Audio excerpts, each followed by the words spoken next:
నమస్కారం. ఇవాళ మనం ఒక చాలా ముఖ్యమైన విషయం గురించి మాట్లాడతాం. దాని గురించి మందికి తెలుసు, కానీ దానికి కరెక్ట్ ట్రీట్మెంట్ ఏం చేయించుకోవాలో చాలా మందికి తెలీదు.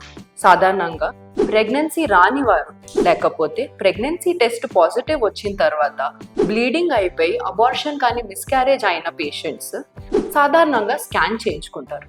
స్కాన్లో రిపోర్ట్లో ఫైబ్రాయిడ్స్ అని అంటారు. ఫైబ్రాయిడ్స్ అంటే ఏంటి?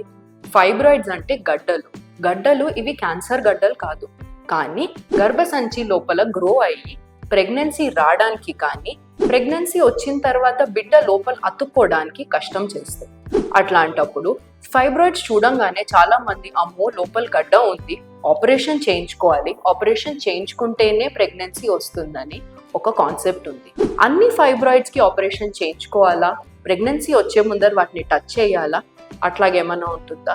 కాదు. ఫైబ్రాయిడ్స్కి ట్రీట్మెంట్ చేసేదానికి 3 మనం చూసుకోవాలి.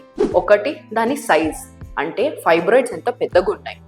ఇంకోటి లొకేషన్, అంటే ఫైబ్రాయిడ్స్ గర్భసంచిలో ఎక్కడ ఉన్నాయి. మూడోది ఎన్ని ఫైబ్రాయిడ్స్ ఉన్నాయి. ఈ మూడింటిని చూసి ఈ మూడింటికి చేసే స్కాన్ని యూజువలీ మేము ఫైబ్రాయిడ్ మ్యాపింగ్ అంటాం.